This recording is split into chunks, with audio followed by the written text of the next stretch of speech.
तो जैसे कि आप फिफ्थ क्लास से सिक्स क्लास में आ गए हैं, तो आपको पता है कि फिफ्थ क्लास में आपके एक सब्जेक्ट हुआ करता था ईवीएस, जिसको एनवायरमेंटल स्टडीज़ कहते हैं। उसमें दो सब्जेक्ट इंक्लूड होते थे, एक सोशल स्टडीज़ एंड एक साइंस। तो अब से as you have move on to the six class, तो आपके नया सब्जेक्ट ऐड हो रहा है। It means the both are going to be divided. तो यहाँ पे आपके दो सब्जेक्ट हो जाएंगे, साइंस एंड सोशल स्टडीज़। तो साइंस में जैसे कि आप एक चैप्टर पढ़ चुके हैं, तब अपन चैप्टर नंबर सेकेंड चैप्टर जो आपका स्टार्ट करेंगे, फाइबर टू फैब्रिक। अच्छा, what are fibres and what are fabrics.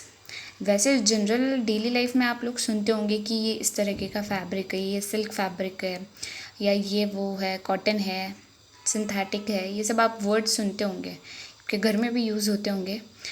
तो हम पढ़ने वाले हैं कि फाइबर टू फैब्रिक की journey, like what are fibres. Fibres वो धागे होते हैं, जिनसे कि बाद में आगे जाके फैब्रिक बनाते हैं अपन, जिनको अलग अलग तरीके से वीव यानी स्टिच करके या वीव करके इंडस्ट्रीज़ में मशीन्स के थ्रू अपन फैब्रिक में कन्वर्ट करते हैं। ठीक है, अपन स्टार्ट करते हैं chapter. Clothes cover our body, यानी क्लोथ्स अपने बॉडी को कवर यानी ढकते हैं। They make us to look smart. इसके अलावा अपन उनसे स्मार्ट भी लगते हैं। अपन different different kind of clothes पहनते हैं। अपन पार्टीज़ में अलग तरीके के क्लोथ्स पहनते हैं, लाइफ में अलग तरीके के क्लोथ्स पहनते हैं, स्कूल में अलग तरीके के क्लोथ्स पहनते हैं। ठीक है, तो they protect us from heat, गर्मी से बचाते हैं हमें, सर्दी से बचाते हैं, सर्दियों में हम गर्म कपड़े पहनते हैं, बारिश में रेन कोट्स पहनते हैं, वो हमें बचाते हैं बारिश से, डस्ट से, इंसेक्ट बाइट से। ठीक है, तो वो क्लोथ्स के बहुत सारे काम हैं। It is use to cover our body, it is use to make us look smart, it is use to make us protect from heat, cold, rain etcetera. Now people wear different kinds of cloth for different purpose, यानी अलग अलग purpose के लिए अलग अलग तरीके के कपड़े पहने जाते हैं।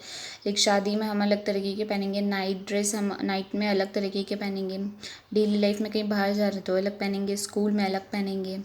We wear fancy clothes during festivals and parties, तो फेस्टिवल्स में और पार्टीज़ में फैंसी कपड़े पहनते हैं अपन।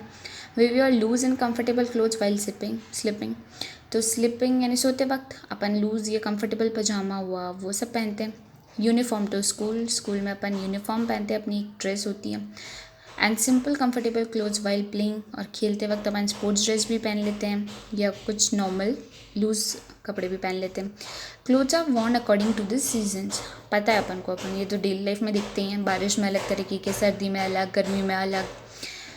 The type of clothes worn by people depends on the climate, tradition and culture, profession and economic conditions of that place. तो types of cloth यानी जिस तरह के कपड़े अपन पहनते हैं वो किस चीज़ों पर डिपेंड करता है। वहाँ का क्लाइमेट यानी मॉनसून किस तरीके का है, क्लाइमेट किस तरीके का मौसम रहता है वहाँ पे, सर्दी ज़्यादा पड़ती है, गर्मी ज़्यादा पड़ती है या ज़्यादा बारिश रहती है, उस पर डिपेंड करता है। ट्रेडिशन यानी वहाँ का ट्रेडिशनल यूनिफॉर्म्स किस टाइप के हैं, ट्रेडिशनल ड्रेसेस किस टाइप के हैं।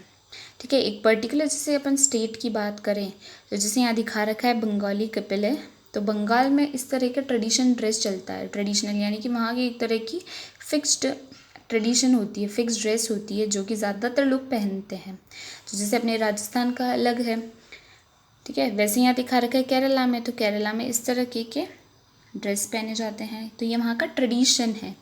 बाकी इसके अलावा ऐसा नहीं है कि वो दूसरे तरीके के कपड़े नहीं पहनते, तो वो दूसरे तरीके के भी पहनते हैं, बट ये उनका पर्टिकुलर स्टेट का एक ट्रेडिशन होता है।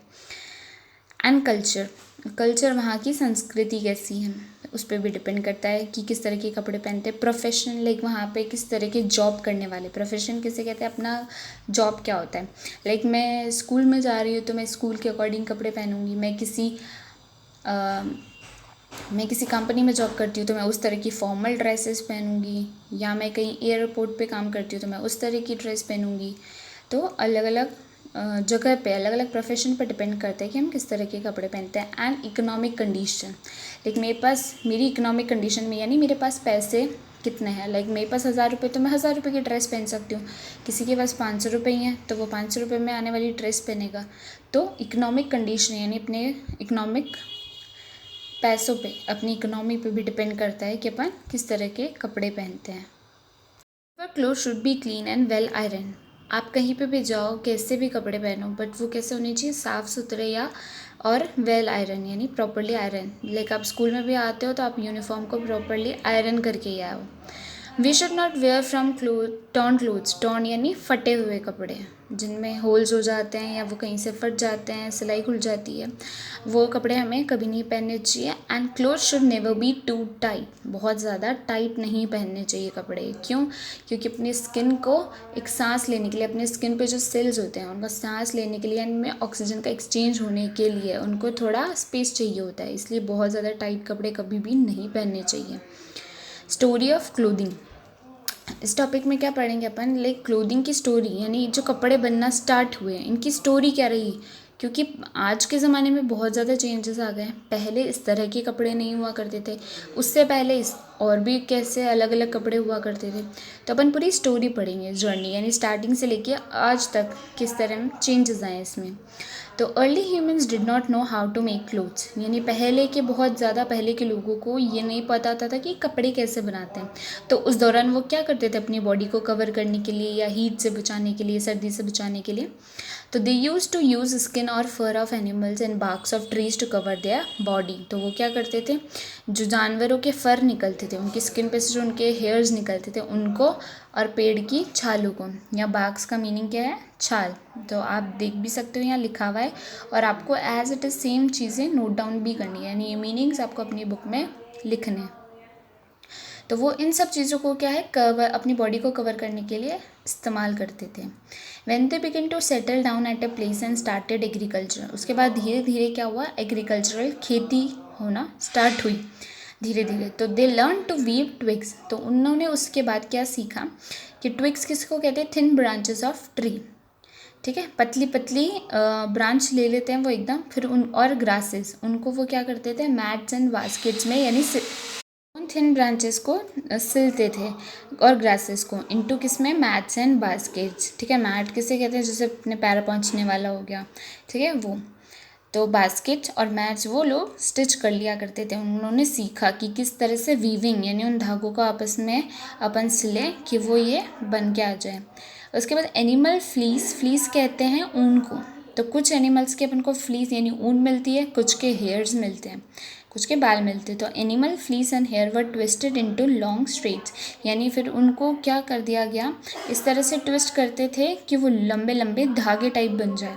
तो क्योंकि धागों से ही तो अपन सिल के कपड़े, मतलब अगर मशीन्स की बात करें तो धागों से ही वो जोड़ जोड़ के फैब्रिक बनाते हैं।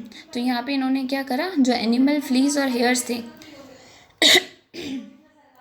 एनिमल फ्लीस एंड हेयर्स थे, उनको लंबे लंबे धागों में ट्विस्ट इस तरह से घुमा दिया जाता था कि वो लंबे लंबे धागे बन जाए। These strands were woven into fabrics, फिर बाद में ये धागों को जोड़ जोड़ कर क्या बना दिया जाता था, फैब्रिक, यानी जो कपड़ा आज अपन पहनते हैं, जो कपड़ा निकल के आता है, फिर उसको अलग अलग डिज़ाइन देके अलग अलग शेप दिए जाते हैं। लाइक टॉपर बना देते हैं किसी से शर्ट बना देते हैं, ठीक है, पर फैब्रिक तो सबका एक ही होता है। Needles use for stitching were made using bones, उस दौरान जो निडल्स इस्तेमाल होती थी, लाइक आज तो अपने पास सुई हो अलग तरीके की है, पर उस दौरान क्या थी, जो निडल थी, जो स्टिचिंग यानी सिलाई के लिए यूज़ की जाती थी, वो बनाई जाती थी हड्डियों से। क्योंकि उस वक्त सोर्सेज क्या थे, एनिमल और इंसान, बस दो ही सोर्स थे, ना कोई मशीन हुआ करती थी, ना कुछ और हुआ करता था। तो जो भी चीज़ें बनाई जाती थी वो इन जानवरों की चीज़ों को इस्तेमाल करके बना लेते थे।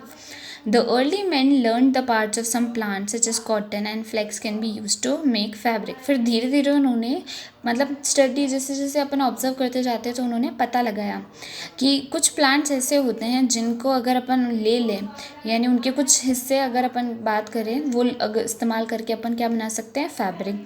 तो ऐसा उन्होंने ऑब्जर्व किया था कॉटन और फ्लेक्स पे। फ्लेक्स बोलते हैं अलसी को, और कॉटन और फ्लेक्स दोनों से उन्होंने क्या बनाना स्टार्ट कर दिया, फैब्रिक्स। उसके बाद इन्वेंशन हुआ स्विंग निडल, यानी सिलाई करने वाली मशीन, सुई का, सॉरी।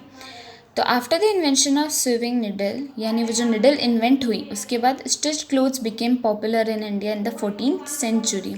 तो जब वो इन्वेंशन हुआ उसके बाद सिले हुए कपड़े जो है बहुत ज़्यादा पॉपुलर होने लगे इंडिया में धीरे धीरे। फिर